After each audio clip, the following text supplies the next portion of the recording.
कृष्णाय वासुदेवाय हरये परमात्मने प्रणतः क्लेशनाशाय गोविंदाय नमो नमः। हरे कृष्णा। ओम नमः शिवाय।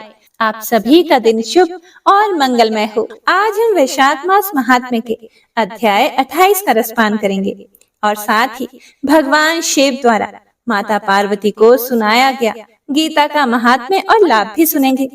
गीता के अध्याय का महात्म्य सुनने से व्यक्ति को मोक्ष मिलता है। हे प्रिय भक्तों, वैशाख मास महात्म्य की ये कथाएं सुनने के लिए और लाइक करने के लिए, कमेंट करने के लिए, मुझे अपना आशीर्वाद और प्यार देने के लिए आप सभी का बहुत बहुत आभार। यह प्यार और आशीर्वाद हमेशा ऐसे ही बनाए रखिएगा। हे प्रिय भक्तों, ज्यादा से ज्यादा नाम जप कीजिए। देखिए, कलयुग बहुत बुरा है, पर हमारे कृपालु मधुसूदन भगवान ने हम पर बड़ी कृपा की है, जो इस कलयुग में उनको पाना सहज सरल कर दिया। सिर्फ नाम जप करके हम कृष्ण भक्ति, कृष्ण प्रेम पा सकते हैं। इसीलिए ज्यादा से ज्यादा नाम जप कीजिए, महात्म्य कथाओं को सुनिए। याद रखिए, कलयुग केवल नाम आधारा। सिर्फ नाम जप करके भक्ति, प्रेम, मुक्ति, शक्ति सब पाया जा सकता है। इसीलिए प्रेम से, मन से, भाव से, हर सांस के साथ जाप करते रहिए। हरे कृष्ण कृष्ण कृष्ण हरे हरे, हरे राम राम राम हरे हरे। हे प्रिय भक्तों, जो एक बार बांके बिहारी लाल की शरण ले लेता है, फिर उसे किसी से कुछ मांगना नहीं पड़ता। उसको सब कुछ बिन मांगे मिलता चला जाता है। तो आइए महात्म्य कथा से पहले भगवान की एक बहुत ही सुंदर कहानी को सुनते हैं। एक समय की बात है, वृंदावन में एक संत रहा करते थे, जो बांके बिहारी जी के परम भक्त थे। एक दिन उन संत के पास एक सेठ आया। हे प्रिय भक्तों, अब था तो वो एक सेठ, लेकिन कुछ समय से उसका काम धंधा, उसका व्यापार सही नहीं चल रहा था। उसको व्यापार में बड़ी हानि हो रही थी। अब वो सेठ उन संत के पास गया और संत को अपनी सारी बात बताई और संत से कहा, हे महाराज, आप कोई उपाय कीजिए जिससे सब कुछ ठीक हो जाए। उन संत ने उस व्यापारी से कहा कि देखो, अगर मैं कोई उपाय जानता तो तुम्हें अवश्य बता देता, लेकिन मैं तो ऐसी कोई विद्या नहीं जानता जिससे मैं तुम्हारे व्यापार को ठीक कर सकूं। ये मेरे बस की बात नहीं। लेकिन हाँ, हमारे तो एक ही आश्रय है, बिहारी जी। बस इतनी सी ही बात हो पाई थी कि बिहारी जी के मंदिर खुलने का समय हो गया। अब संत व्यापारी से बोले कि तुम मेरे साथ चलो। ऐसा कहकर वो संत उसे बिहारी जी के मंदिर में ले आए और अपने हाथ को बिहारी जी की ओर करते हुए उस सेठ को बोले कि तुम्हें जो कुछ भी मांगना है, जो कुछ भी कहना है, इनसे कह दो। ये सब की मनोकामनाओं को पूर्ण कर देते हैं, तो तुम्हारी भी मनोकामनाओं को जरूर पूर्ण करेंगे। अब वो सेठ बिहारी जी से प्रार्थना करने लगा। वह व्यापारी 2-4 दिन वृंदावन में ही रुका और फिर वापस अपने घर चला गया। कुछ समय के बाद उसका सारा व्यापार धीरे धीरे ठीक हो गया। फिर वो समय समय पर वृंदावन आता और बिहारी जी का धन्यवाद करता। फिर कुछ समय के बाद वो थोड़ा बीमार हो गया। उसके शरीर में इतनी शक्ति भी नहीं रही कि वो वृंदावन आ सके। लेकिन एक दिन उसका एक रिश्तेदार, जो बिहारी जी का भक्त था, वो वृंदावन की यात्रा पर जा रहा था। तो उसको बड़ी खुशी हुई कि ये बिहारी जी के दर्शन करने जा रहा है। तो उसने उसे 750 रुपए दिए और कहा कि ये धन तू बिहारी जी की सेवा में लगा देना और उनको पोशाक धारण करवा देना। अब वो भक्त जब वृंदावन आया तो उसने बिहारी जी के लिए पोशाक बनवाई और उनको भोग भी लगवाया। लेकिन इन सब व्यवस्था में धन थोड़ा ज्यादा खर्च हो गया। लेकिन उस भक्त ने सोचा कि चलो कोई बात नहीं, थोड़ी सेवा बिहारी जी की हमसे बन गई तो बहुत अच्छा हो गया। लेकिन हे प्रिय भक्तों, हमारे बिहारी जी तो बड़े नटखट हैं। अब इधर मंदिर बंद हुआ तो बिहारी जी रात को उस सेठ के स्वप्न में पहुंच गए अब सेठ स्वप्न में बिहारी जी की उस त्रिभुवन मोहिनी मुस्कान का दर्शन कर रहा है। उस सेठ को स्वप्न में ही बिहारी जी ने कहा, तुमने जो मेरे लिए सेवा भेजी थी वो मैंने स्वीकार कर ली, लेकिन उस सेवा में 250 रुपए ज्यादा लगे हैं। तुम उस भक्त को ये रुपए लौटा देना। ऐसा कहकर बिहारी जी अंतर ध्यान हो गए। अब उस सेठ की जब सुबह आंखें खुली तो वो आश्चर्यचकित रह गया कि बिहारी जी की ये कैसी लीला है। अब वो सेठ जल्दी जल्दी उस भक्त के घर पहुंच गए। तो सेठ ने उस भक्त को सारी बात बताई। तो वो भक्त आश्चर्यचकित रह गया कि ये बात तो सिर्फ मैं ही जानता था और मैंने तो यह बात किसी को भी नहीं बताई थी। सेठ ने उसको वो 250 रुपए दिए और कहा कि मेरे सपने में श्री बिहारी जी आए थे और वो ही मुझे ये सब बातें बताकर गए हैं। ये लीला देखकर वो भक्त खुशी से मुस्कुराने लगा और बोला, जय हो बांके बिहारी लाल की। इस कलयुग में भी बिहारी जी की ऐसी लीला। तो हे प्रिय भक्तों, ऐसे हैं हमारे बांके बिहारी लाल जी। ये किसी का कर्ज किसी के ऊपर नहीं रहने देते। जो एक बार इनकी शरण ले लेता है फिर उसे किसी से कुछ मांगना नहीं पड़ता, उसको सब कुछ बिन मांगे मिलता चला जाता है। हरे कृष्णा। तो यह थी आज की एक छोटी सी कहानी। उम्मीद करती हूँ आपको पसंद आई होगी। तो आइए मन में गौरी पुत्र गणेश, मधुसूदन भगवान और अपने कुलिष्ट देवी देवताओं का मन में ध्यान करते हुए वैशाख मास महात्म्य में आगे की कथा का रसपान करते हैं। जय श्री हरि विष्णु। हे प्रिय भक्तों, पिछले अध्याय में शंख मुनि और व्याध का संवाद सुन रहे थे, जिसमें शंख मुनि व्याध को प्राण के श्रेष्ठ होने और उसे श्राप मिलने की कथा सुनाते हैं। तो आइए सुनते हैं आगे का वृतांत। व्याध ने पूछा, हे महामते, भगवान विष्णु के रचे हुए करोड़ों एवं सहस्त्रों सनातन जीव नाना मार्ग पर चलने और भिन्न भिन्न कर्म करने वाले क्यों दिखाई देते हैं? इन सब का एक सा स्वभाव क्यों नहीं है? यह सब मुझे विस्तार पूर्वक बताइए। हे प्रिय भक्तों, व्याध के इस प्रकार पूछने पर शंख मुनि बोले, रजोगुण, तमोगुण और सत्व गुण के भेद से 3 प्रकार के जीव समुदाय होते हैं। उनमें राजस स्वभाव वाले जीव राजस कर्म करते हैं, तमोगुणी जीव तामस कर्म तथा सात्विक स्वभाव वाले जीव सात्विक कर्म करते हैं। कभी कभी संसार में इनके गुणों में भी विषमता होती है, उसी से वे ऊंच और नीच कर्म करते हुए तदनुसार फल के भागी होते हैं। कभी सुख कभी दुख और कभी दोनों को ही ये मनुष्य गुणों की विषमता से प्राप्त करते हैं। प्रकृति में स्थित होने पर जीव इन तीनों गुणों से बंधते हैं। गुण और कर्मों के अनुसार उनके कर्मों का भिन्न भिन्न फल होता है। ये जीव फिर गुणों के अनुसार ही प्रकृति को प्राप्त होते हैं। प्रकृति में स्थित हुए प्राकृतिक प्राणी गुण और कर्म से व्याप्त होकर प्राकृतिक गति को प्राप्त होते हैं। तमोगुणी जीव तामसी वृत्ति से ही जीवन निर्वाह करते और सदा महान दुख में डूबे रहते हैं। उनमें दया नहीं होती, वे बड़े ही क्रूर होते हैं और लोक में सदा द्वेष से ही उनका जीवन चलता है। राक्षस और पिशाच आदि तमोगुणी जीव हैं जो तामसी गति को प्राप्त होते हैं। राजसी लोगों की बुद्धि मिश्रित होती है, वे पुण्य तथा पाप दोनों करते हैं। पुण्य से स्वर्ग पाते हैं और पाप से यातना भोगते हैं।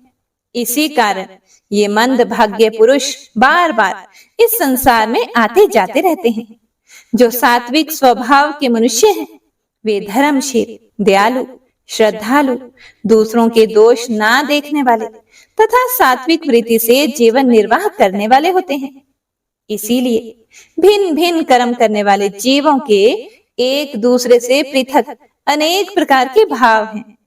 उनके गुण और कर्म के अनुसार महाप्रभु विष्णु अपने स्वरूप की प्राप्ति कराने के लिए उनसे कर्मों का अनुष्ठान करवाते हैं।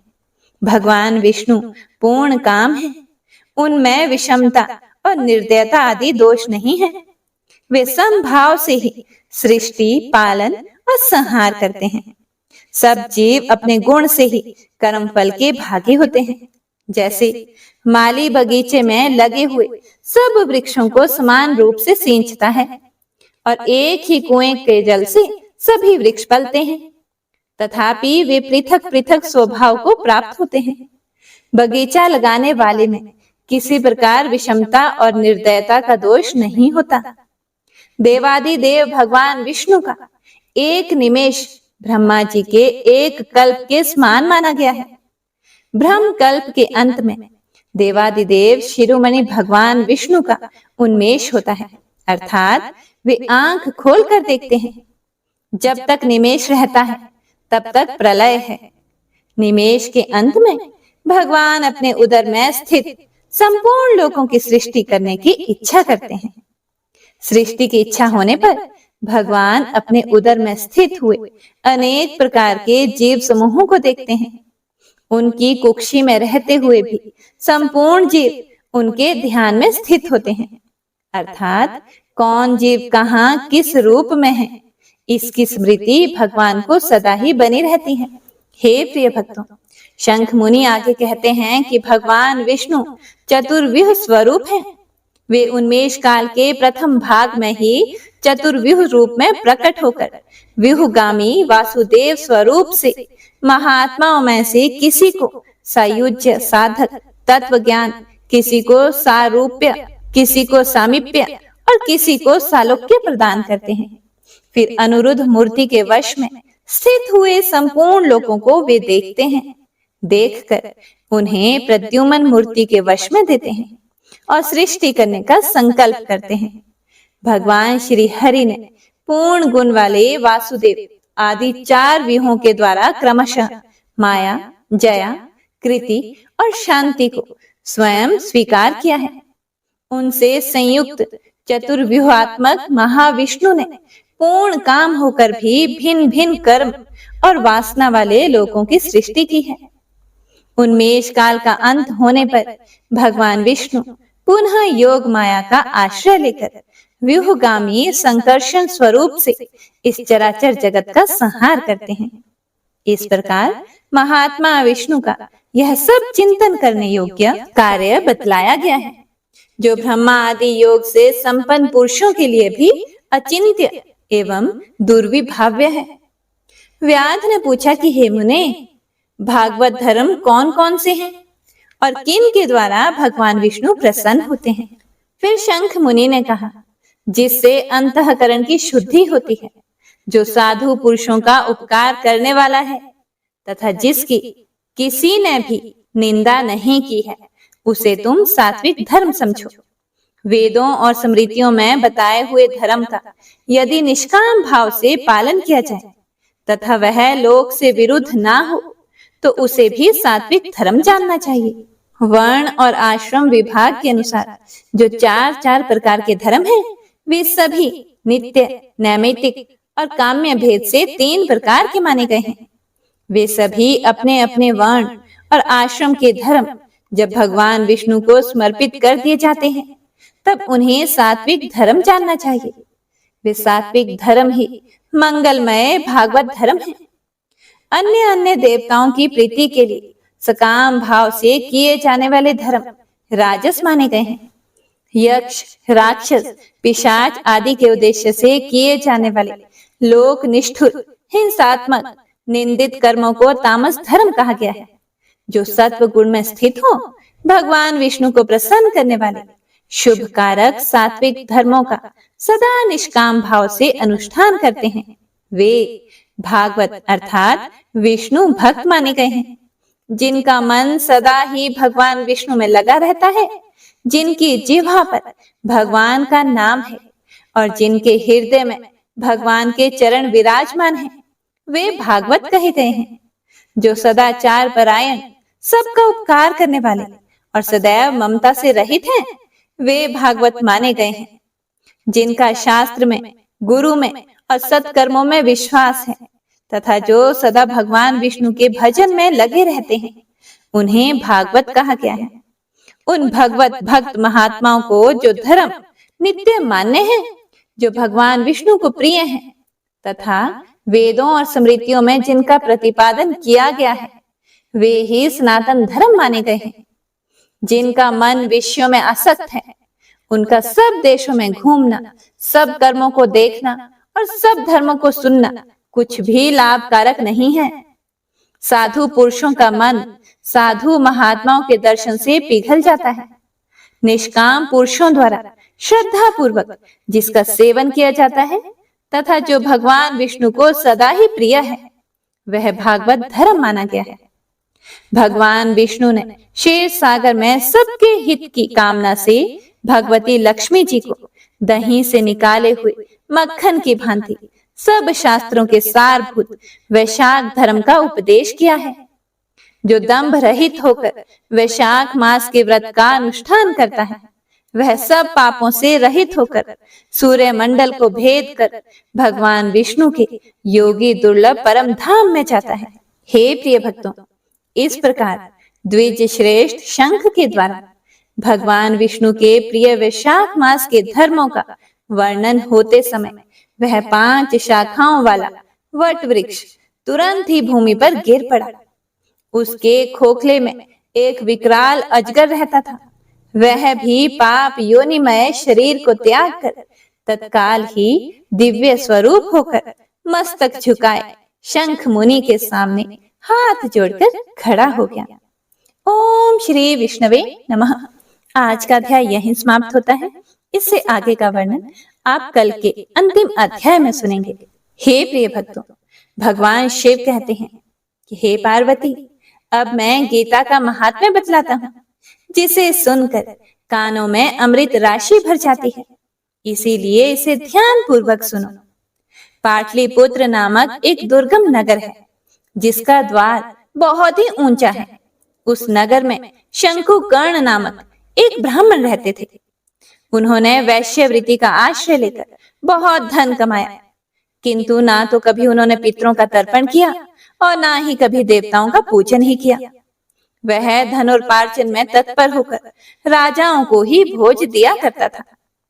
एक समय की बात है, उस ब्राह्मण ने अपना चौथा विवाह करने के लिए पुत्रों और बंधुओं के साथ यात्रा की। रास्ते में आधी रात के समय जब वह सो रहा था तब एक सांप ने कहीं से आकर उसकी बांध में काट लिया। उसके काटते ही ऐसी अवस्था हो गई कि मणि, मंत्र और औषधि आदि से भी उसके शरीर की रक्षा असाध्य जान पड़ती थी। तत्पश्चात ही कुछ ही क्षणों में उसके प्राण पखेर उड़ गए और वह प्रेत बन गया। फिर बहुत समय के बाद वह प्रेत सर्प योनि में उत्पन्न हुआ। उसका वित्त धन की वासना में बंधा हुआ था। उसने पूर्व वृतांत को स्मरण करके सोचा कि मैंने घर के बाहर करोड़ों की संख्या में अपना जो धन गाड़ रखा है उससे इन पुत्रों को वंचित करके स्वयं ही उसकी रक्षा करूंगा। सांप की योनि से पीड़ित होकर पिता ने एक दिन स्वप्न में अपने बेटों के सामने आकर अपना मनोभाव बताया। तब उनके पुत्रों ने सवेरे उठकर बड़े विस्मय के साथ एक दूसरे से स्वप्न की बातें कही। उनमें से मंझला जो बेटा था कुदाल हाथ में ली घर से निकल पड़ा और जहां उसके पिता सर्प योनि धारण करके रहते थे उस स्थान पर गया। यद्यपि उसे धन के स्थान का ठीक ठीक पता नहीं था, तो भी उसने चिन्हों से उसका ठीक निश्चय कर लिया और लोभ बुद्धि से वहां पहुंचकर बांबी को खोदना आरंभ कर दिया। तब उस बांबी से बड़ा ही भयानक सांप प्रकट हुआ और वह बोला कि अरे मूढ़, तू कौन है? किस लिए इधर आया है? यह बिल क्यों खोद रहा है? किसने तुझे इधर भेजा है? ये सारी बातें मेरे सामने बता। फिर उसका बेटा बोला कि मैं आपका पुत्र हूं, मेरा नाम शिव है। मैंने रात में ही आपका स्वप्न देखा था। मैं रात्रि में देखे हुए स्वप्न से विस्मित होकर यहाँ का स्वर्ण लेने के कौतूहल से आया हूँ। पुत्र की यह वाणी सुनकर वह सांप हंसता हुआ उच्च स्वर से इस प्रकार स्पष्ट वचन बोला, यदि तू मेरा पुत्र है तो मुझे शीघ्र ही इस बंधन से मुक्त करा। मैं अपने पूर्व जन्म के गाड़े हुए धन के ही लिए सर्प योनि में उत्पन्न हुआ हूँ। हे प्रिय भक्तों, फिर उसका बेटा बोला कि हे पिताजी, आपकी मुक्ति कैसे होगी, इसका उपाय मुझे बताइए, क्योंकि मैं इस रात में सब द्रोगों को छोड़कर आपके पास आया हूँ। फिर पिता बोला कि हे पुत्र, गीता के अमृतमय सप्तम अध्याय को छोड़कर मुझे मुक्त करने में तीर्थ, दान, तप और यज्ञ भी सर्वथा समर्थ नहीं है। केवल गीता का 7वां अध्याय ही प्राणियों के जरा, मृत्यु आदि दुखों को दूर करने वाला है। हे पुत्र, मेरे श्राद्ध के दिन गीता के सप्तम अध्याय का पाठ करने वाले ब्राह्मण को श्रद्धा पूर्वक भोजन कराओ, इससे निःसंदेह मेरी मुक्ति हो जाएगी। हे वत्स, अपनी शक्ति के अनुसार पूर्ण श्रद्धा के साथ निर्वसी और वेद विद्या में प्रवीण अन्य ब्राह्मणों को भी भोजन कराना। सर्प योनि में पड़े हुए पिता के ये वचन सुनकर सखी पुत्रों ने उसकी आज्ञा अनुसार तथा उससे भी अधिक किया। तब शंकुकर्ण ने अपने सर्प शरीर को त्याग कर दिव्य देह धारण किया और सारा धन पुत्रों के अधीन कर दिया। पिता ने करोड़ों की संख्या में जो धन उनमें बांट दिया था, उससे वे पुत्र बड़े प्रसन्न हुए। उनकी बुद्धि धर्म में लगी हुई थी, इसीलिए उन्होंने बावली, कुएं, पोखरे, यज्ञ तथा देव मंदिर के लिए उस धन का उपयोग किया और अन्नशाला भी बनवाई। तत्पश्चात 7वें अध्याय का सदा जप करते हुए उन्होंने मोक्ष प्राप्त किया। हे प्रिय भक्तों, भगवान शिव माता पार्वती से बोले, हे पार्वती, मैंने यह तुम्हें गीता के 7वें अध्याय का महात्म्य बतलाया है, जिसके श्रवण मात्र से मानव सब पातकों से मुक्त हो जाता है। भगवान शिव कहते हैं, हे देवी, अब मैं तुम्हें गीता के अगले अध्याय का महात्म्य सुनाता हूँ। उसके सुनने से तुम्हें बड़ी प्रसन्नता होगी। हे पार्वती, लक्ष्मी जी के पूछने पर भगवान विष्णु ने उन्हें इस प्रकार गीता के अध्याय का महात्म्य बतलाया था, सुनो। दक्षिण में अमरदकपुर नामक एक प्रसिद्ध नगर है। वहां भाव शर्मा नामक एक ब्राह्मण रहता था, जिसने वैश्या को पत्नी बनाकर रखा हुआ था। वह मांस खाता था, मदिरा पीता और श्रेष्ठ पुरुषों का धन चुराता, पराई स्त्री से व्यभिचार करता और शिकार खेलने में दिलचस्पी रखता था। वह बड़े भयानक स्वभाव का था और मन में बड़े बड़े हौसले रखता था। एक दिन मदिरा पीने वालों का समाज जुटा था। उसमें भाव शर्मा ने भर पेट ताड़ी पी, खूब गले तक उसे चढ़ाया। अतः अजीर्ण से अत्यंत पीड़ित होकर वह पापात्मा कालवश मर गया और बहुत बड़ा ताड़ का वृक्ष हुआ। उसकी घनी और ठंडी छाया का आश्रय लेकर ब्रह्म राक्षस भाव को प्राप्त हुए कोई पति पत्नी वहां रहा करते थे। हे प्रिय, उनके पूर्व जन्म की घटना इस प्रकार है, सुनो। एक कुशिबल नामक ब्राह्मण था, जो वेद वेदांग के तत्वों का ज्ञाता, संपूर्ण शास्त्रों के अर्थ का विशेषज्ञ और सदाचारी था। उसकी पत्नी का नाम कुमति था। वह बड़े खोटे विचार की थी। वह ब्राह्मण विद्वान होने पर भी अत्यंत लोभवश अपनी पत्नी के साथ प्रतिदिन भैंस, काल पुरुष और घोड़े आदि दानों को ग्रहण किया करता था, परंतु दूसरे ब्राह्मणों को दान में मिली हुई कौड़ी भी नहीं देता था। वे ही दोनों पति पत्नी कालवश मृत्यु को प्राप्त होकर ब्रह्म राक्षस हुए। वे भूख और प्यास से पीड़ित हो इस पृथ्वी पर घूमते हुए उसी ताड़ वृक्ष के पास आए और उसके मूल भाग में विश्राम करने लगे। एक दिन पत्नी ने अपने पति से पूछा कि हे नाथ, हम लोगों का यह महान दुख कैसे दूर होगा? ब्रह्म राक्षस योनि से किस प्रकार हम दोनों की मुक्ति होगी? तब उस ब्राह्मण ने कहा, ब्रह्म विद्या के उपदेश, आध्यात्मिक तत्व के विचार और कर्म विधि के ज्ञान बिना किस प्रकार संकट से छुटकारा मिल सकता है? यह सुनकर पत्नी ने पूछा, किम तत् ब्रह्म, किम ध्यात्मम, किम कर्म पुरुषोत्तम, अर्थात पुरुषोत्तम वह ब्रह्म क्या है, अध्यात्म क्या है और कर्म कौन सा है? हे पार्वती, उसकी पत्नी के इतना कहते ही जो आश्चर्य की घटना घटी वह सुनो। ऊपरयुक्त वाक्य गीता के 8वें अध्याय का आधा श्लोक था। उस आधे श्लोक को सुनने मात्र से वह वृक्ष उसी समय ताड़ के रूप को त्याग कर भाव शर्मा नामक ब्राह्मण हो गया। तत्काल ज्ञान होने से विशुद्ध चित होकर वह पाप के चोले से मुक्त हो गया तथा उस आधे श्लोक के ही महात्म्य से वे पति पत्नी भी मुक्त हो गए। उनके मुख से दैवाधि अर्थात संयोग वश ही गीता के 8वें अध्याय का आधा श्लोक निकल पड़ा था। तदंतर आकाश से एक दिव्य विमान आया और वे दोनों पति पत्नी उस विमान पर आरूढ़ होकर स्वर्ग लोक को चले गए। वहां का यह सारा वृतांत अत्यंत आश्चर्यजनक था। उसके बाद उस बुद्धिमान ब्राह्मण भाव शर्मा ने आदर पूर्वक उस आधे श्लोक को लिखा और देव देव जनार्दन की आराधना करने की इच्छा से वह मुक्तिदायिनी काशीपुरी में चला गया। वहां उस उदार बुद्धि वाले ब्राह्मण ने भारी तपस्या आरंभ की। उसी समय क्षीर सागर की कन्या भगवती लक्ष्मी ने हाथ जोड़कर देवताओं के भी देवता जगतपति जनार्दन से पूछा, हे नाथ, आप सहसा नींद त्याग कर खड़े क्यों हो गए?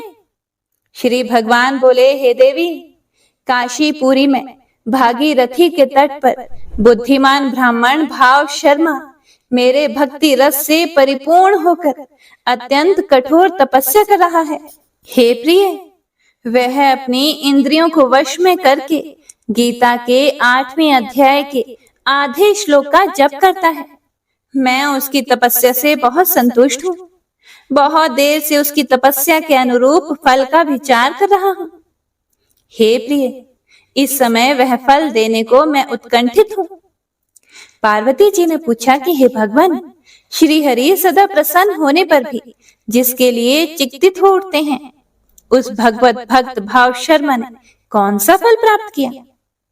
श्री महादेव जी बोले, हे देवी, द्विज श्रेष्ठ भाव शर्मा प्रसन्न हुए भगवान विष्णु के प्रसाद को पाकर आत्यंतिक सुख अर्थात मोक्ष को प्राप्त हुआ तथा उसके अन्य वंशज भी जो नरक यातना में पड़े हुए थे, उसी के शुद्ध कर्म से भगवत धाम को प्राप्त हुए। तो प्रेम से बोलिए, भगवान श्री हरि विष्णु की जय हो, लक्ष्मी माता की जय हो, शिव शिवा की जय हो, श्रीमद् भागवत गीता की जय हो। पाप नाशक स्तोत्र के बारे में महात्मा पुष्कर कहते हैं कि मनुष्य चित्त की मलिनतावश चोरी, हत्या, पर स्त्री गमन आदि विभिन्न पाप करता है, पर जब मन कुछ शुद्ध होता है तब उसे इन पापों से मुक्ति की इच्छा होती है। उस समय भगवान नारायण की दिव्य स्तुति करने से समस्त पापों का प्रायश्चित पूर्ण होता है। इसीलिए इस दिव्य स्तोत्र का नाम समस्त पाप नाशक स्तोत्र है। तो आइए पूरे प्रसन्नचित मन से इसे श्रवण करते हैं। पुष्कर जी बोले, सर्वव्यापी विष्णु को सदा नमस्कार है। श्री हरि विष्णु को नमस्कार है। मैं अपने चित्त में स्थित सर्वव्यापी अहंकार शून्य श्री हरि को नमस्कार करता हूँ।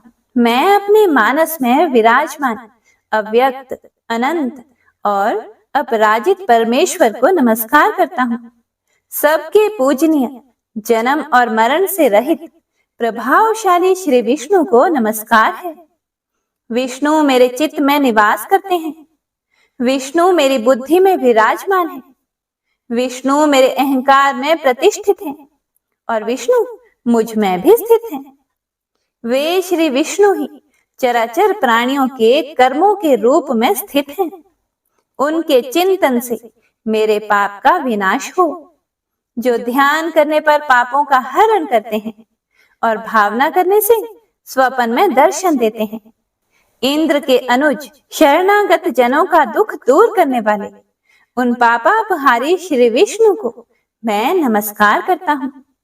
मैं इस निराधार जगत में अज्ञान के अंधकार में डूबते हुए को हाथ का सहारा देने वाले परात्पर स्वरूप श्री विष्णु के सम्मुख नतमस्तक होता हूँ।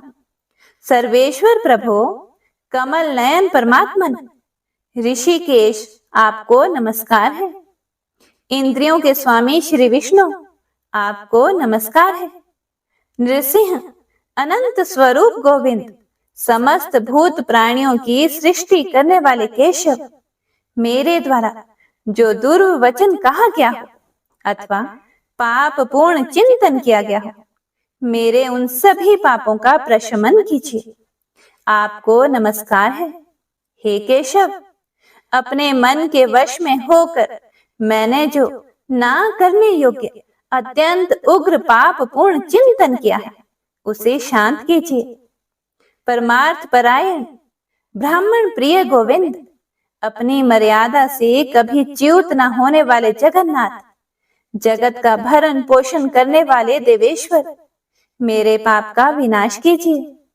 मैंने मध्याह्न, अपराह्न, सायंकाल एवं रात्रि के समय जानते हुए अथवा अनजाने शरीर, मन एवं वाणी के द्वारा जो पाप किया हो, आपके इन तीनों नामों पुंडरीकाक्ष, ऋषिकेश और माधव, इन तीनों नामों के उच्चारण से मेरे वे सभी पाप क्षीण हो जाएं।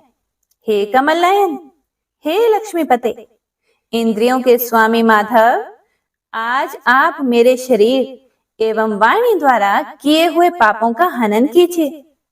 आज मैंने सोते, खाते, खड़े, चलते अथवा जागते हुए मन, वाणी और शरीर से जो भी नीच योनि एवं नरक की प्राप्ति कराने वाले छोटे अथवा बड़े पाप किए हों, भगवान वासुदेव के नाम के उच्चारण से वे सभी पाप नष्ट हो जाएं।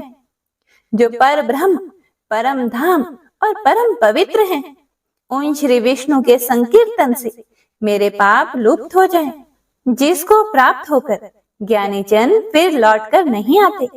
जो गंध, स्पर्श आदि तन्मात्राओं से रहित हैं, श्री विष्णु का वह परम पद मेरे संपूर्ण पापों का शमन करे। महात्म्य, जो मनुष्य पापों का विनाश करने वाले इस स्तोत्र का पठन अथवा श्रवण करता है, वह शरीर, मन और वाणी जनित समस्त पापों से छूट जाता है एवं समस्त पाप ग्रहों से मुक्त होकर श्री विष्णु के परम पद को प्राप्त होता है। इसीलिए किसी भी पाप के हो जाने पर इस स्तोत्र का जप करें। यह स्तोत्र पाप समूहों के प्रायश्चित के समान है। कृच्छ्र आदि व्रत करने वाले के लिए भी यह श्रेष्ठ है। स्तोत्र, जप और व्रत रूप प्रायश्चित से संपूर्ण पाप नष्ट हो जाते हैं। इसीलिए भोग और मोक्ष की सिद्धि के लिए इनका अनुष्ठान करना चाहिए। श्री विष्णु सुनिए विनय, सेवक की चित लाए, कीरत कुछ वर्णन करो, दीजिए ज्ञान बताए। नमो विष्णु भगवान खरारे, कष्ट नशावन अखिल बिहारी, प्रबल जगत में शक्ति तुम्हारी, त्रिभुवन फैल रही उजियारी। सुंदर रूप मनोहर सूरत, सरल स्वभाव मोहनी मूरत, तन पर पीतांबर अति सोहत, बैजंती माला मन मोहत। शंख चक्र कर गदा बिराजे, देखत दैत्य असुर दल भाजे। सत्य धर्म मद लोभ न गाजे, काम क्रोध मद लोभ न छाजे। संत भक्त सज्जन मन रंजन, धनुज असुर दुष्टन दल गंजन। सुख उपजाए कष्ट सब भंजन, दोष मिटाए करत जन सज्जन। पाप काट भव सिंधु तारण, कष्ट नाश कर भक्त उबारण। करत अनेक रूप प्रभु धारण, केवल आप भक्ति के कारण। धरणी धेनु बन सुमहि पुकारा, तब तुम रूप राम का धारा। भार उतार असुर दल मारा, रावण आदिक को संहारा। आप वराह रूप बनाया, हिरण्याक्ष को मार गिराया। धर्म तस्य तन सिंधु बनाया, 14 रत्नन को निकलाया। अमिलख असुरन द्वंद्व मचाया, रूप मोहनी आप दिखाया। देवन को अमृत पान कराया, असुरन को छवि से बहलाया। कूर्म रूप धर सिंधु मझाया, मंद्राचल गिरि तुरंत उठाया। शंकर का तुम फंद छुड़ाया, भस्मासुर को रूप दिखाया। वेदन को जब असुर डुबाया, कर प्रबंध उन्हें ढूंढवाया। मोहित बन कर खल ही नचाया, उसी ही कर से भस्म कराया। असुर जलंधर अति बलदाई, शंकर से उनकी नहीं लड़ाई। हार पार शिव सकल बनाई, कीन सती से छल खल जाई। सुमिरन कीन तुम्हें शिवरानी, बतलाई सब विपत कहानी। तब तुम बने मुनीश्वर ज्ञानी, वृंदा की सब सुरति भुलानी। देखत तीन धनुज शैतानी, वृंदा आए तुम्हें लपटानी। हो स्पर्श धर्म क्षति मानी, हनासुर उर शिव शैतानी। तुमने ध्रुव प्रहलाद उबारे, हिन्ना कुशादिक खल मारे। गणिका और अजामिल तारे, बहुत भक्त भव सिंधु उतारे। हरहु सकल संताप हमारे, कृपा करहूँ हरि सिरजन हारे। देखूँ मैं निज दर्श तुम्हारे, दीन बंधु भक्तन हितकारे। चाहता आपका सेवक दर्शन, करहूँ दया अपनी मधुसूदन। जानो नहीं योग्य जप पूजन, होए यज्ञ स्तुति अनुमोदन। शील दया संतोष सुलक्षण, विदित नहीं व्रत बोध विलक्षण। करहूँ आपका किस विधि पूजन, कुमति विलोक होत दुख भीषण। करहूँ प्रणाम कौन विधि सुमिरन, कौन भांति मैं करहूँ समरण। सुर मुनि करत सदा सेवकाई, हर्षित रहत परम गति पाए। दीन दुखीन पर सदा सहाय, निज जन जान लेवा पनाई। पाप दोष संताप नशाओ, भव बंधन से मुक्त कराओ। सुख संपत्ति दे सुख उपजाओ, निज चरणन का दास बनाओ। निगम सदा ये विनय सुनावे, पढ़े सुने सो जन सुख पावे। इति श्री विष्णु चालीसा संपूर्ण। प्रेम से बोलिए विष्णु भगवान की जय।